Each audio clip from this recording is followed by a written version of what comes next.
Hey, what's up guys? Danny here, and today I want to show you how you can create a mobile responsive website, and particularly a resources page for your website, without having to really know any code.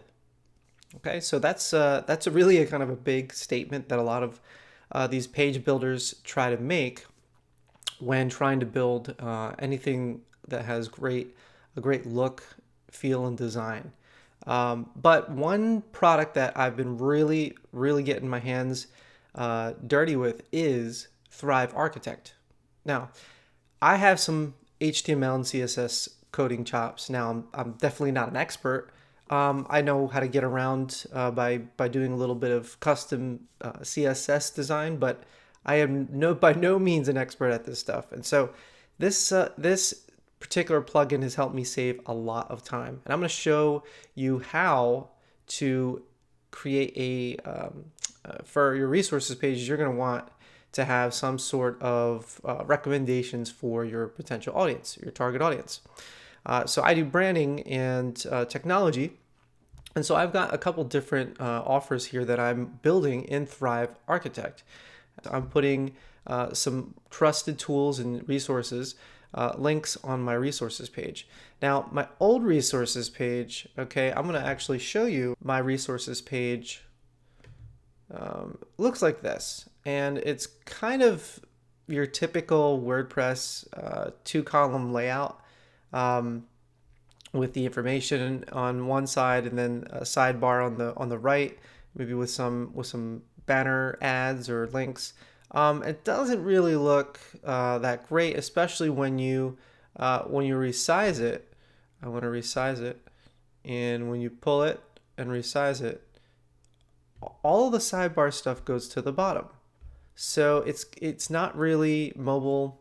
From a user experience perspective, it's not really mobile friendly. See, now everything's at the bottom, and I've already looked at StudioPress all the way up at the top, all the way up at the top here.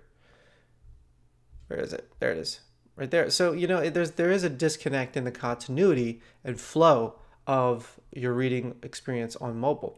Now, also it doesn't look really catchy and appealing, right? Now, what I'm going to show you is in Thrive Architect, on my development site here, I am going to be putting together a one resource item row that you can see with a button, and it's mobile responsive. Okay, so what I mean by mobile responsive is that when you click on this little responsive view in Thrive Architect, you have three different views: desktop, tablet, and mobile. So you don't really have to pick what size the tablet is or mobile. It helps to know, but look, it's all there at the bottom for you. And you can toggle back and forth. So right now I'm in desktop view. You can see looks pretty good. But if I go to tablet, there we go. It resized and still looks really good.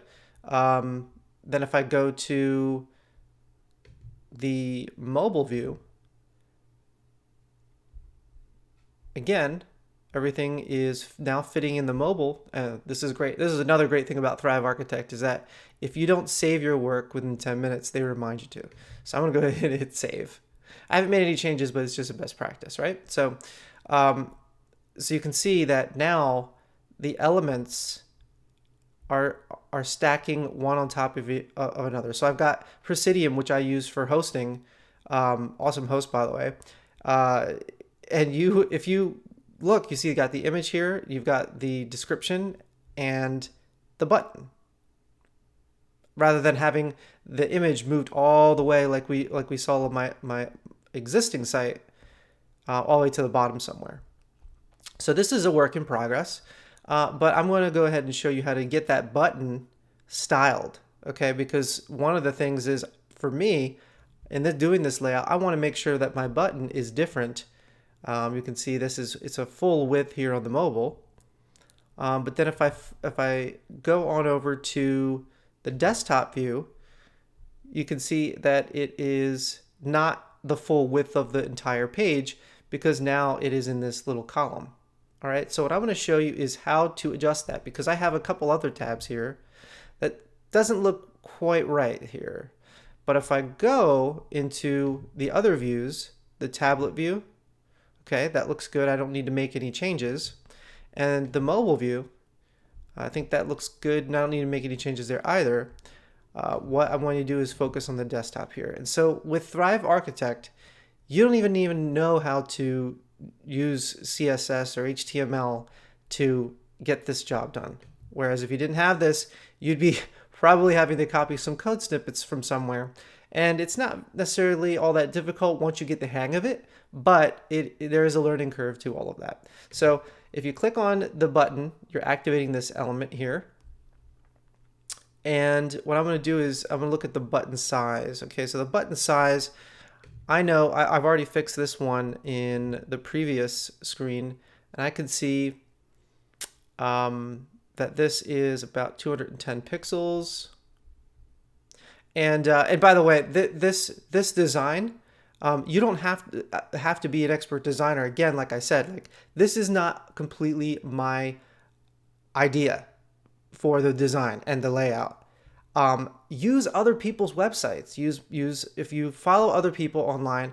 I have to give mad credit to Amy Porterfield because her resources page is what got me inspired to design this using Thrive Architect, right?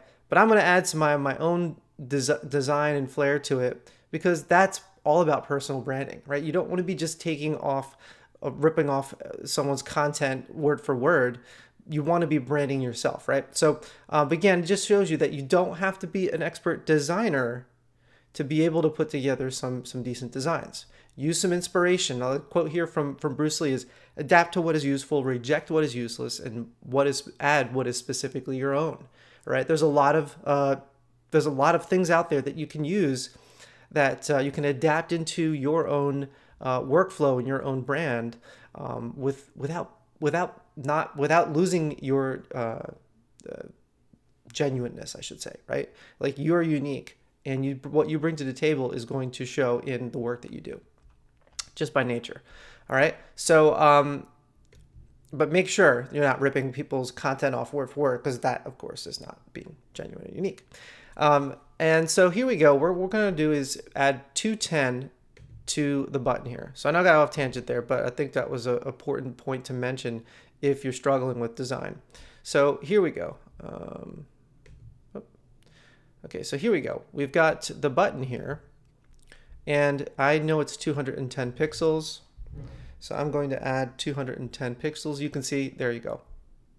All I had to do is just type the number in there and the button width, or you could drag and drop it using the slider. I prefer to be a little bit more precise. That's just me, but you don't have to. You can use the slider if you like.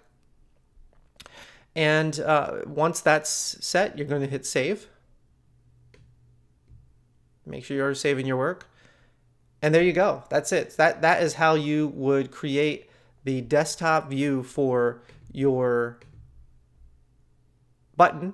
And if you scroll, well, I'm not going to scroll. I'm going to use the responsive view here. Go to the tablet.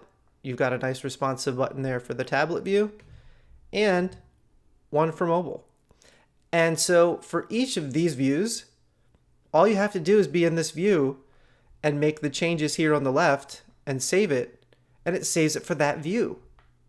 So this, I can't overstate this enough. This is an awesome feature, because if you were to do this without a tool like Thrive Architect, you would have to get messy into the CSS style sheets. Those are the actual sheets that are used for design. Okay, but basically, when you are using style sheets, you have to put something together called media queries. And media queries are breakpoints in your display that basically will change the complete layout of your screen based on different rules. Okay, so unless you know how to use CSS and media queries, you know, it is going to be a little bit difficult. And I know how to use media queries, but here's the thing. I don't have the time, the extra 5 minutes, 10 minutes, 15 minutes, 30 minutes, whatever it is, in order to sit there and try to do set up all the media queries and things like that on, per page on a page per page basis. And for designers who are professionals at that, there's other tools and tips and tricks that they use. But again, if you're focused on your strengths and you're not focusing on your weaknesses, you're not going to need to worry about that, because you're going to have a tool like Thrive Architect that's going to be able to do all that heavy lifting for you. And in fact, I am actually recording this video so that I can also hand it over to my virtual assistant so that she can do some of this when I'm off at work doing, because I work a 9 to 5 job, and I love doing this stuff on the side. And I've been doing branding for several years now. So this stuff excites me. And but also being able to use my time and focus and prioritize is very important as well. So a little off topic, but just to let you know that Thrive Architect is out there. Give it a shot. Check out the link below, and let me know what you think. Good luck, and I'll see you in the next video.